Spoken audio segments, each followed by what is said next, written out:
Nós hoje vamos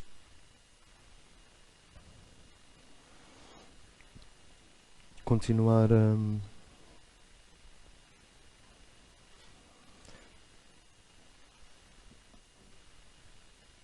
construir um pensamento e uma consciência espiritual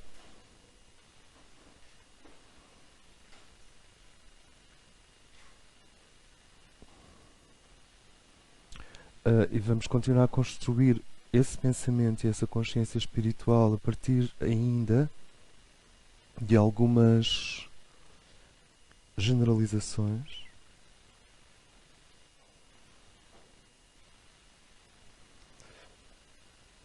mas que são, parece-me, essas generalizações ajudam a criar bases firmes para a construção do que vem a seguir, que é a sobriedade, a firmeza, a resistência de uma consciência preparada para as iniciações, preparada para entrar no tempo invisível que conduz ao nosso Deus interior. Então nós vamos continuar a lidar com generalizações, mas o que estas generalizações, estes grandes blocos, pretendem é consolidar o terreno da nossa consciência para que o indivíduo possa lidar com esses fogos mais altos, com essas energias mais intensas que vêm ao nosso encontro.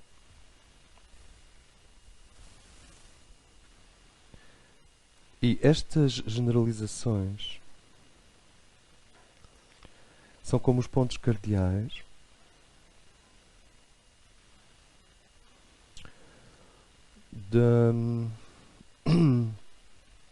da consciência. Da mesma forma que o navegador utiliza uma bússola, da mesma forma que navegar implica um ponto fixo a partir do qual construir uma viagem, seja a estrela polar ou uma longitude e uma latitude, estas generalizações são pontos cardeais. E em princípio elas nós sabemos que são reais se nos forem dando segurança, uma certa medida de paz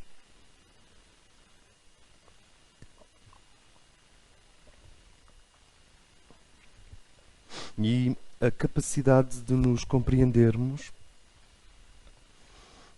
em níveis vá lá, utilizando uma palavra bastante europeia, em níveis cada vez mais eficientes.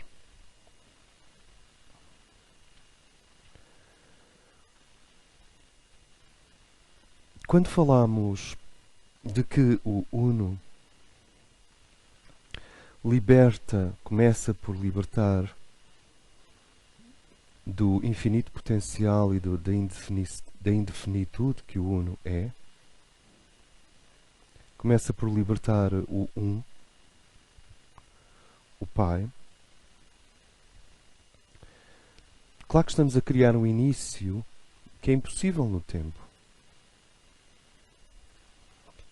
É apenas uma forma de criar uma ilusão de alta qualidade que nos permita compreender a emergência da Trindade dentro do Uno.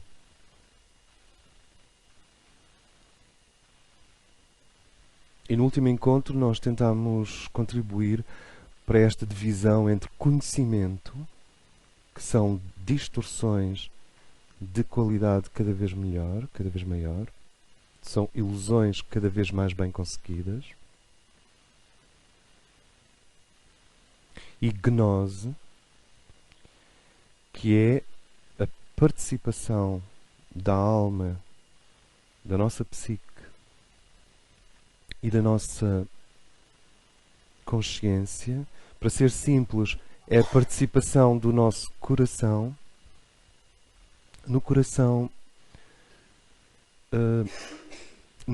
de Deus.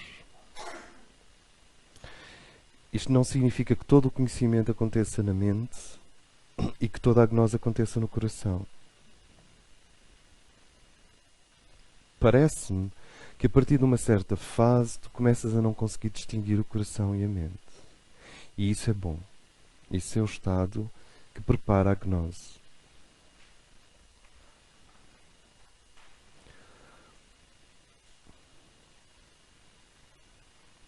E o conhecimento é apropriativo, enquanto que a gnose é participativa,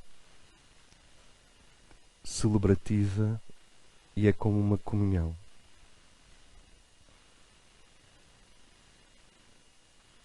O ato de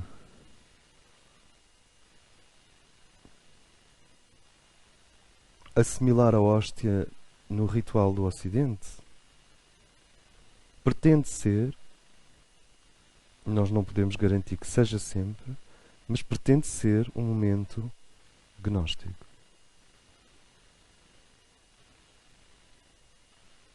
Como nós já aprofundámos em certos seminários há 10 anos, a hóstia sofre uma transubstanciação dentro do sacrário e as ligações moleculares daquele hiperreceptor, que é a farinha, são alteradas dentro da linha dos sólidos platónicos, da construção cúbica que é típica das leis da Terra, para o icosaedro ou dodecaedro, que correspondem à matéria de Sírios. De onde que a hóstia é angelicamente bombardeada por essas radiações que mutam a substância. E o objetivo inicial do ritual católico, nesse ponto, é o de transubstanciar a matéria, de forma que aquilo que tu tomas no ritual católico, se o processo foi bem feito, e eu não posso garantir que seja, isso é um problema católico, não é um problema nosso. Se o processo for bem feito, aquilo que tu tomas não é mais aquilo que entrou no sacrário. O sacrário funciona como um ciclotrone divino de transmutação da substância. Senão o que é que ele é? Uma caixa de madeira? E os sacrários estão a desaparecer. Essa função de transubstanciação da matéria está gradualmente a desaparecer. Porque está a nascer dentro de cada ser humano. Aquilo que antes era objetivado como um milagre na mutação do estatuto da substância no sacrário, agora está a acontecer no homem. Isto significa que o coração humano está a ser acelerado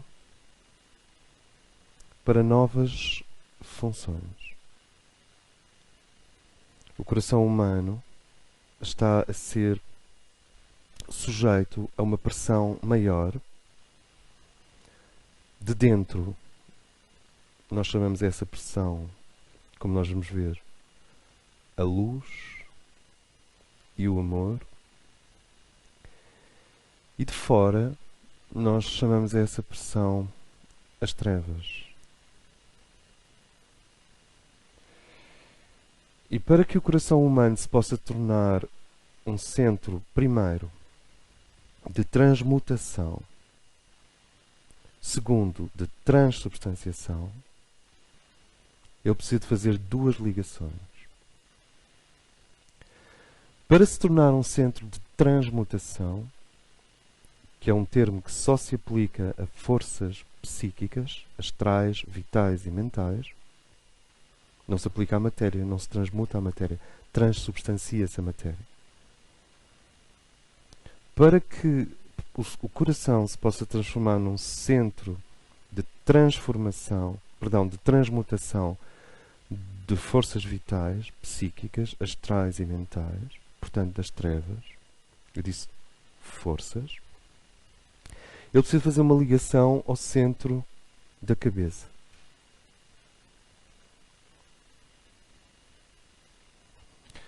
Aquela esfera que tem mais ou menos o tamanho, pouco menos que uma bola de ping-pong, que existe no centro do nosso crânio e que está preenchida por uma vibração etérica altíssima e tem uma sonda bastante mais pequena, que é do tamanho de uma ervilha, que é a pineal. Então, essa é uma das ligações que o coração precisa de fazer. Do quarto para o primeiro. Esta ligação feita permite a transmutação das trevas. Para não dizer, já vamos ver isso melhor, a transmutação do mal.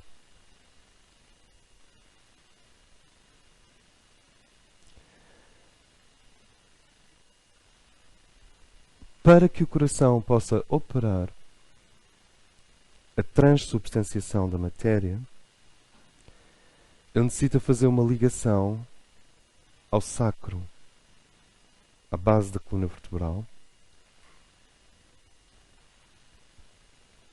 que é a zona no corpo onde está contida a presença, Shekinah, a presença da Mãe Divina, e os códigos de luz capazes de batizar a matéria.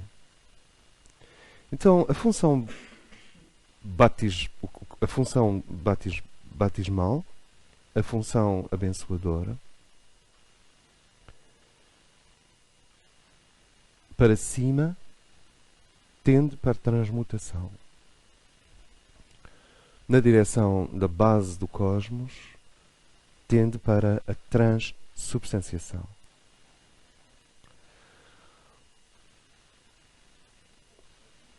Shekinah. É um bocadinho anedótico, mas quando se coloca naquelas experiências dos anos 30 e dos anos 40 e dos anos 50, quando se coloca uma pirâmide sobre uma maçã cortada ao meio e ela não oxida, isso é um exemplo de transubstanciação rudimentar, mas é um exemplo de transubstanciação. A velocidade de oxidação celular diminui profundamente. Como vocês sabem, o envelhecimento é uma oxidação das membranas das células. O envelhecimento é a excessiva erosão pelo oxigênio das membranas exteriores das células.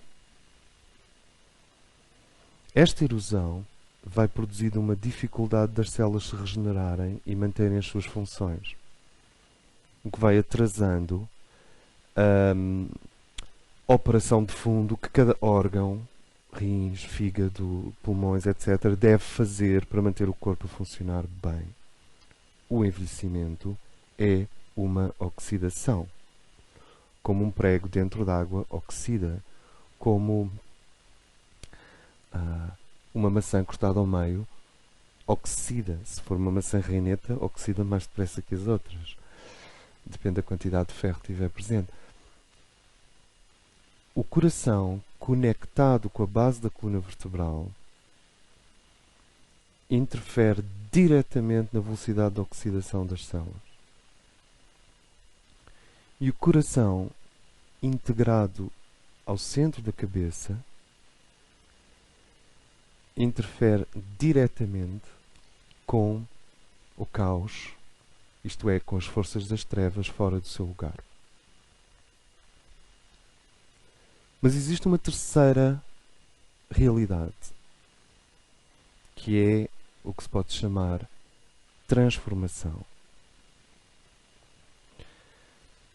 E existe uma quarta realidade, que é o que se pode chamar transfiguração. Transformação. Então notem, a transubstanciação relaciona-se com a ascensão da matéria. A transmutação relaciona-se com a absorção das trevas ou com aquilo a que se chama a quebra do mal. E a quebra do mal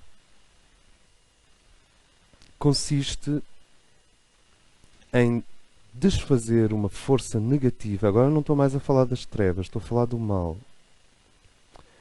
Desfazer uma força negativa nas suas partes constituintes e remetê-las de novo para as trevas, que é a única forma do mal voltar a evoluir. Ele primeiro precisa de recuar para as trevas outra vez.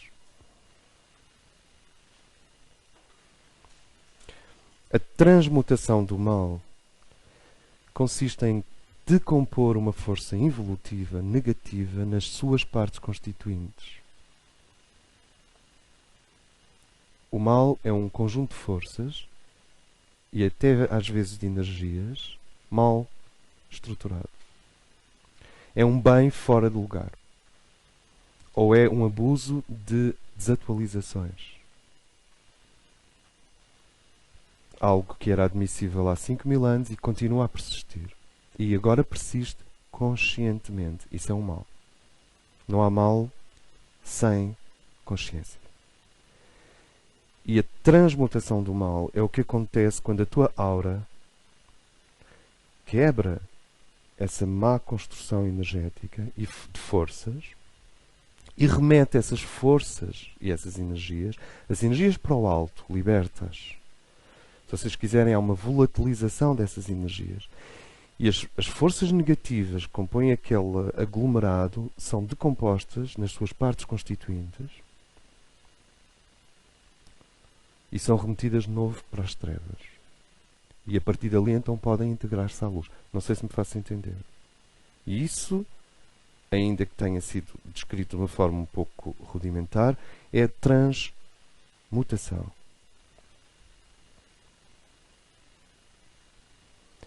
A transformação é o que acontece nos nossos corpos, mental, emocional e físico, mas especificamente no mental e no emocional, que conduzem a uma mudança de modus operandi, uma mudança de comportamento, uma mudança de forma de estar.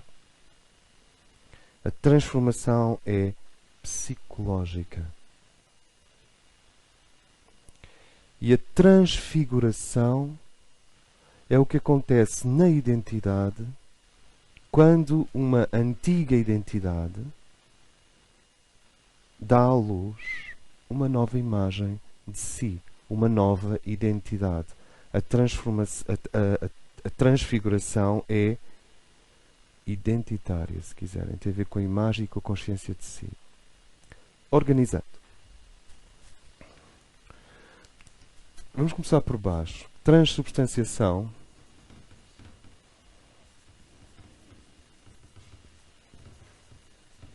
relaciona-se com a matéria. Transmutação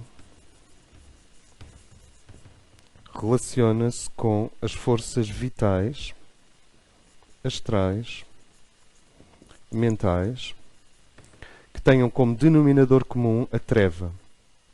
Isto tanto pode ser ignorância como o mal. Não sei se me faço entender. O denominador comum são as trevas.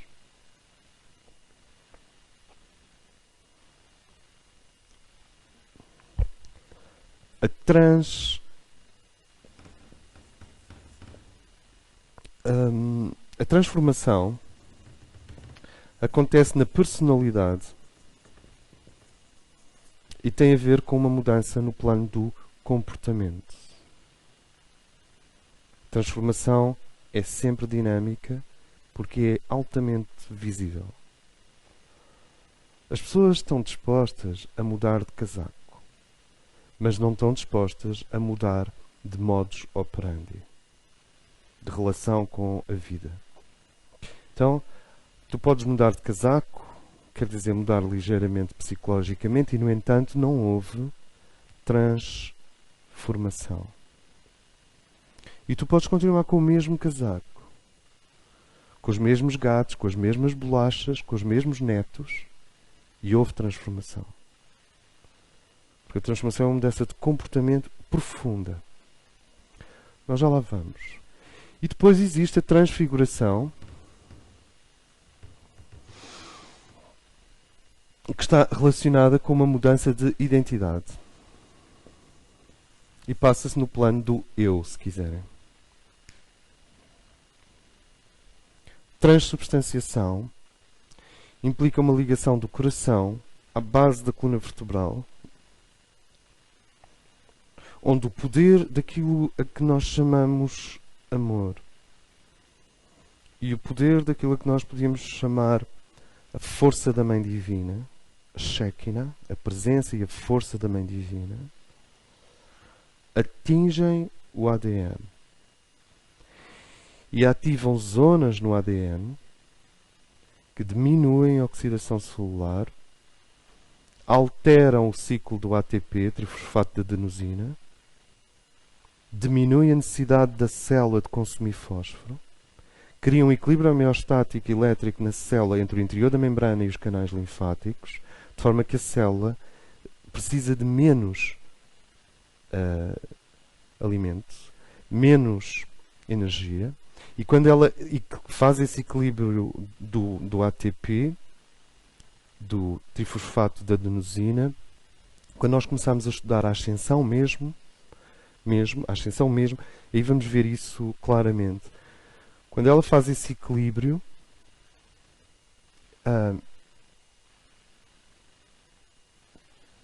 em 10 anos, ela sofreu a erosão de 1 ou 2 anos. Não sei se me faço entender. Há uma desaceleração da erosão celular. Erosão celular que não se dá no núcleo do ADN, porque isso é uma molécula extremamente estável. É preciso radioatividade para transformar e para quebrar a molécula do ADN. Ou engenharia genética. É estável. Não se dá no citoplasma, naquele líquido à volta. Essa erosão dá-se fundamentalmente numa membrana, numa fronteira elástica que faz a ligação química, elétrica, entre os canais linfáticos onde circulam os alimentos, proteínas, açúcares, etc., e o interior da célula. É aí que se passa tudo. É nessa fronteira entre entre o que está fora da membrana e o que a célula precisa. A célula nunca contém alimentos. A célula nunca tem couve lá dentro, nem brócolos. Ela tem o fim do processo de decomposição, que é sempre cargas elétricas. Sempre cargas elétricas. Especificamente, o último é o fósforo. Até ao fósforo. Só que a célula precisa de sempre mais fósforo do que aquele consegue reter. Quando a célula conseguir reter tanto fósforo quanto o que precisa, ela só precisa de uma carga. Nesta fase, a célula precisa de mais do que uma carga. E então, isso diminui imenso o ciclo de vida humano. Peço desculpa. ou à base da coluna vertebral. Já lá vamos. Tem muito a ver com o que nós definimos como a Ordem de Maria Madalena e com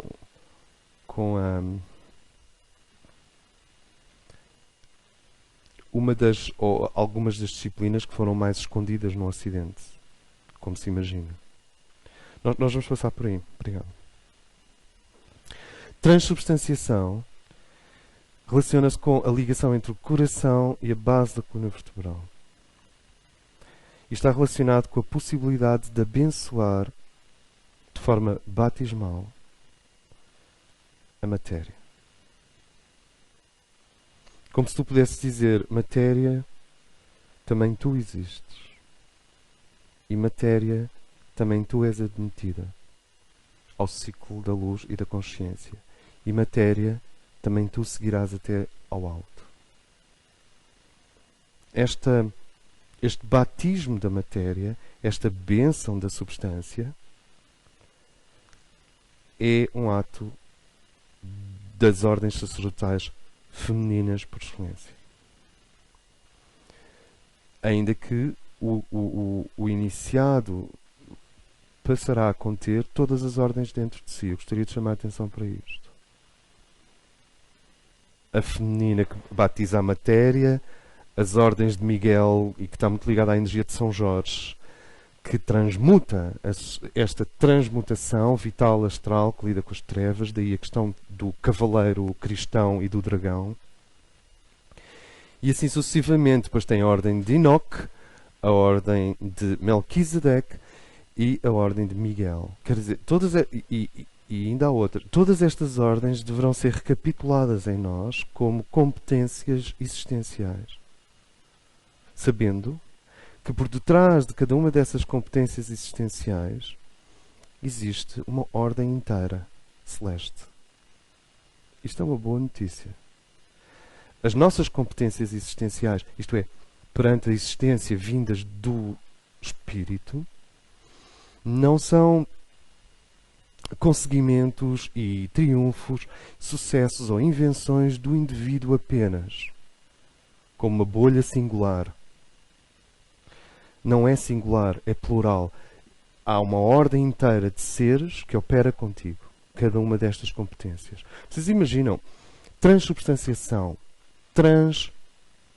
transmutação, transformação, que tem a ver com a personalidade, e transfiguração, que já tem a ver com a identidade. Isto são charneiras, clivagens na ordem natural das coisas. Se o céu não existisse, por absurdo, a natureza seguiria o seu caminho. Resta saber se havia natureza e se havia caminho, sem passar por nenhuma destas realidades, estas fronteiras. E provavelmente decompunha-se rapidamente, como vocês imaginam. Mas a transubstanciação, a transmutação, a transformação e a transfiguração são o mesmo processo. Ou seja, se nós quisermos, podemos sintetizar tudo isto numa única chaveta. São o mesmo processo de revelação de Deus a si próprio no homem. Isto é, o homem como câmara fotográfica de Deus em revelação progressiva. São a revelação do divino no humano, especificamente no plano da matéria, no plano astral, mental, vital, no plano dinâmico e no plano da identidade. Mas é o mesmo processo. Quase que se pode dizer que a transubstanciação é uma transfiguração da matéria. Não sei se me faço entender. E podemos dizer que a transmutação é uma transfiguração das trevas. E assim sucessivamente. E Vocês veem, isto são enormes generalizações, como se disse. Para se compreender estes processos, e a natureza está cheia de exemplos destes processos, de uma maneira geral, o que nós observamos na natureza é que quando as presenças de Miguel Axial e Sofia centrífuga, quer dizer, Sofia como fonte de abundância, de multiplicidade, de diversidade e de sustentação, se retiram, o grau de sofisticação das associações que permitem um determinado corpo vivo, como um cão, um gato, quando essas duas presenças se retiram, e depois eu espero que elas levem a essenciazinha do gato para o paraíso dos gatos, onde os gatos estão todos a pular em nuvens fófis, quando os deuses se retiram, o que é que acontece? Tens um cadáver de um gato. Então aquilo vai-se decompor. Essa decomposição, como nós vimos no último encontro, é a retrogradação do universo até à base do universo, que é o carbono. Das cinzas vieste, às cinzas voltarás. Ashes to ashes, ashes, dust to dust. É muito interessante observar então a morte e a decomposição. Porque eles são a simetria da ascensão. A ascensão é o que Camões chamou para além da lei da morte. Aqueles que da lei da morte se foram libertando. A ascensão é o inverso da morte. É dentro da vida chamar à vida morte. E, portanto, criar uma super vida. A natureza tem poucos exemplos de ascensão. A borboleta é aquele ser que, quando a lagarta sente que tudo chegou ao fim, nasce a borboleta. Exato. Quando a crisálida sente que chegou ao fim, nasce a borboleta. Esse é um dos poucos exemplos na natureza de como um conjunto de forças que parecem conduzir a um beco sem saída se revelam noutro plano. E claro, a crisálida e a borboleta têm sido usados constantemente pelos mestres para representar a vida espiritual renascida, isto é, transubstanciação. De onde é que saíram aquelas asas? Transmutação, transformação. O comportamento de uma lagarta não é o comportamento de uma borboleta. E transfiguração. Sentem? É um dos poucos exemplos. A natureza dá-nos muito mais exemplos. Daí a Kali representar esse aspecto da Mãe Divina que dissolve a forma. Sim, sim. Mas Kali, a deusa, ela representa o constante decompor e recompor das formas da natureza. Agora,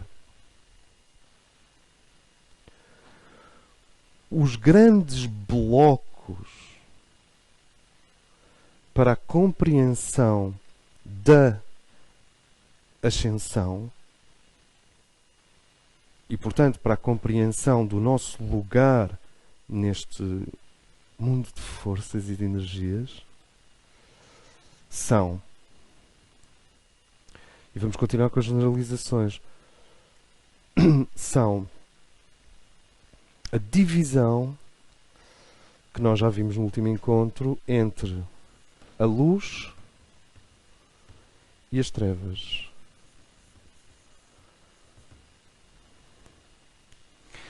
Enquanto nós não compreendermos isto, claro que permanece para além do horizonte da compreensão um mistério. Como é que o divino gera as trevas? Eu parto do princípio que um pintor que é um amante da cor e é um indivíduo extremamente luminoso e dinâmico e generoso, e portanto um indivíduo diurno, pode optar por pintar um quadro todo negro, até para começar. E a partir desse negro começar a pôr linhas de cor. Não sei se me faço entender. O negro é um belíssimo princípio. É uma forma de começar. Então, se um pintor consegue fazer isto no plano, no ateliê, o divino gera estas trevas por um fenómeno incrivelmente misterioso da autoexclusão. Ele exclui-se de uma categoria universal. Sem trevas, a luz só faz sentido no paraíso. Porque a luz no paraíso, acreditem-me, não precisa das trevas para nada. Aí é absoluto. Se nós queremos compreender o paraíso, que é um termo persa que significa suspenso, ilha, que dá depois... A origem do termo é Paradesha, que está entre a Índia e o Irão. É ali que a palavra nasce. Paradesha. A partir daí ela transforma-se em Pardes. Lembram-se? Pardes, dos gregos. Dizia-se que no paraíso havia um leão, havia felinos, que é o Leopardas, que depois dá origem ao termo leopardo. Leopardas vem de leão do paraíso. E depois tens então o termo latino, estritamente latino, tanto uma coisa que nasceu há 2 minutos, se querem saber, que é a palavra paraíso. E para nós compreendermos minimamente o que é isto do paraíso, isto é, como é um termo que está intoxicado de contos infantis, sentido do maravilhoso, sensação de absolutamente impossível e improvável. O paraíso é impossível, o paraíso é improvável. Sensação de estar completamente colonizado pelas agências de viagem que vendem viagens à América, à África, ao sul do Pacífico. Tahiti, Bora Bora, Fiji, é o paraíso. É sempre, ou seja, como esse termo está muito... O que é que se passa? Todas as linhas de força que constroem os universos físico, emocional, mental, espiritual, os vários universos, vêm do paraíso. Ele é o ponto de fuga da força. Todas as linhas de energia que constroem os universos físico e mental vêm do paraíso. Ele é o ponto de fuga da energia. Todos os circuitos angélicos, arcangélicos, dos mestres ascendentes, vêm do paraíso. Ele é o ponto de fuga das escolas espirituais. E mais ainda, a nossa mónada vem da Trindade e vem do paraíso. Ele é o ponto de fuga do nosso próprio processo iniciático. Então não é pouca coisa. Isto quer dizer que o universo tem uma âncora no divino. Essa âncora é o habitat de Deus. E é aquilo que os persas chamam Paradesha. A espiritualidade iraniana chama o paraíso.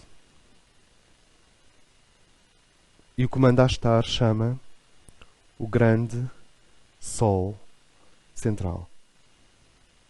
Olha. O Senhor Sol sideral. Claro. Claro. E a tradição hebraica chama o Kolob. Paradesha, paraíso, Senhor Sol sideral, Kolob, grande Sol central. Isso significa que todas estas escolas, Senhor Sol sideral tem muito a ver com a escola egípcia, Aton. Sabe-se lá o que é que Akhenaton queria dizer com aquilo?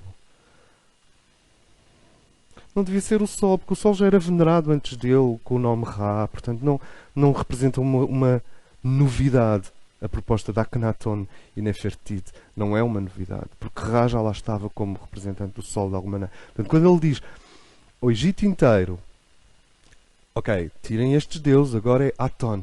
Ele está a tentar transpor para além do Sol, ele está a apontar claramente para o paraíso, para o Kolob. Kolob na tradição hebraica, paraíso na tradição iraniana, que depois se transforma na nossa latina.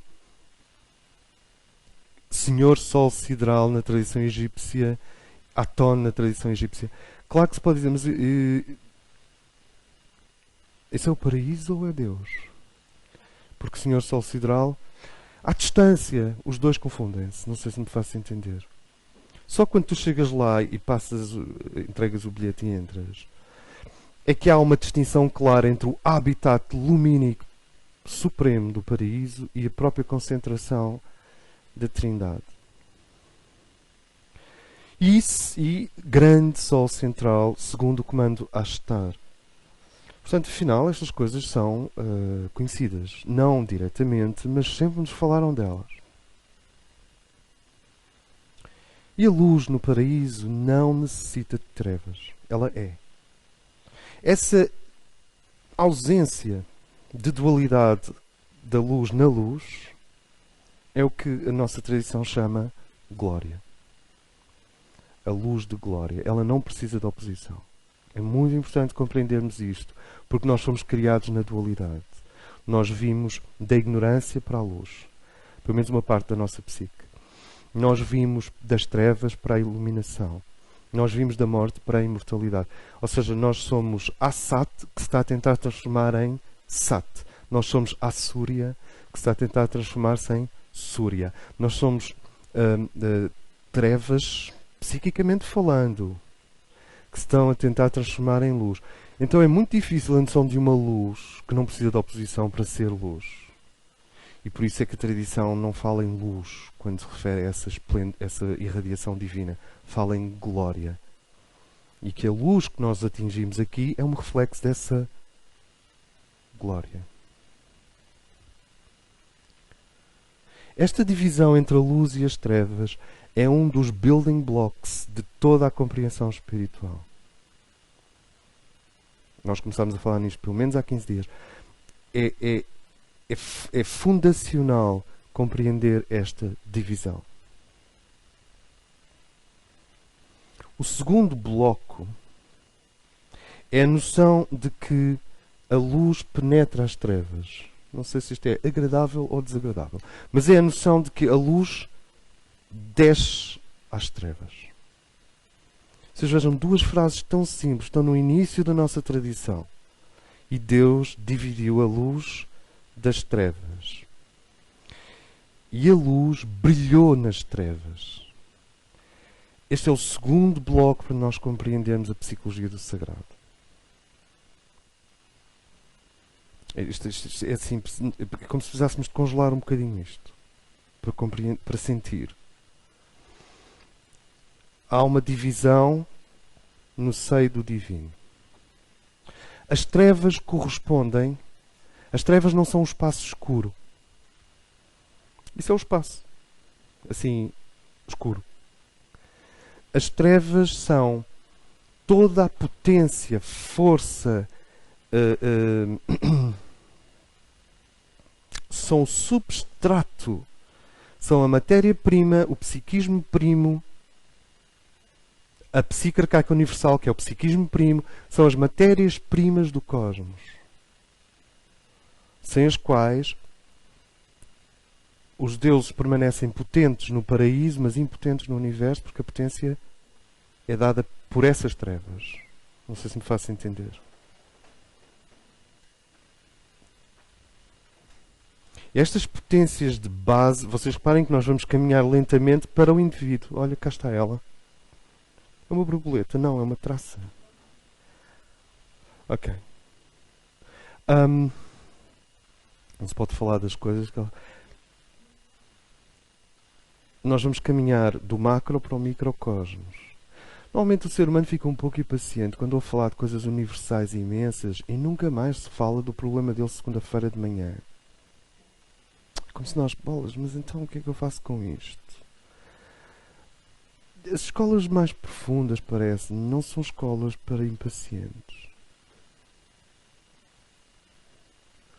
São escolas que precisam desenvolver uma simetria entre o macro e o microcosmos. E é muito interessante porque o primeiro bloco, esta divisão entre luz e trevas, é muito pouco aprofundado. Fala-se de luz, mas não se fala de trevas. Isto não só empobrece a luz, como desconsidera as trevas, como é psicologicamente irresponsável. Nós começamos a ver que existe uma ligação entre o Altíssimo e o abismal. E essa ligação entre o Altíssimo e o abismal é feita na vertical por aquilo a que nós chamamos o eixo crístico universal ou a testemunha. Este eixo não é passivo, ele é ativo. Em cada nível desta ligação entre o Altíssimo e o abismal, existem estações. Esta aqui tem muito a ver com a ordem de Melquisedeque, que é a estação que está ao meio. Estas estações são presenças crísticas. No reino mineral, o ouro. No reino vegetal, o lótus, a rosa, o lírio. O lírio tem a ver com Sofia, com a Mãe Divina. Mas a rosa, o lótus. No reino animal, pronto, eu não quero ser injusto, mas a águia, o leão, quer dizer, todos os reinos, e no reino subatómico também, todos os reinos têm a presença de Cristo ali. Existem minerais que representam Sofia diretamente para o reino mineral. São como que os avatares de Sofia e de Cristo no reino mineral. As pedras preciosas já estão uma enorme constelação. Agora, no reino mineral, eu desconfio que nos metais, o ouro e a prata, mas de facto depois tens a platina, que já é difícil de explicar, e tens o diamante no nível mineral mesmo, não metal. Sentem, não o diamante lapidado, mas o diamante em si, estas realidades não são símbolos. Para nós, as pessoas gostam de dizer que o diamante é um símbolo da consciência suprema, do vade gerar, do relâmpago que te acorda. Mas no reino mineral não é um símbolo, é um facto. Representa uma ação direta do divino sobre a matéria, o diamante. O ouro não é nenhuma tese, nem é um símbolo, ele é um facto. Quanto muito é um signo para aquele reino.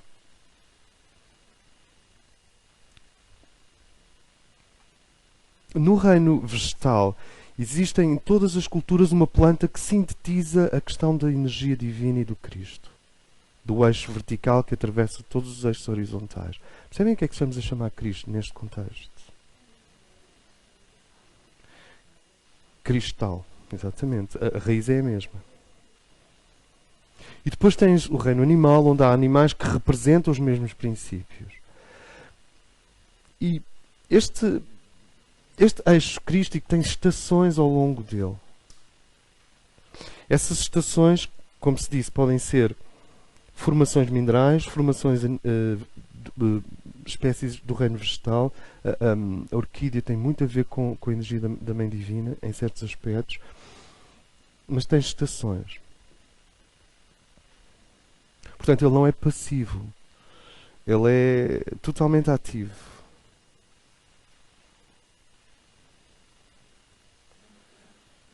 Mas sem as trevas,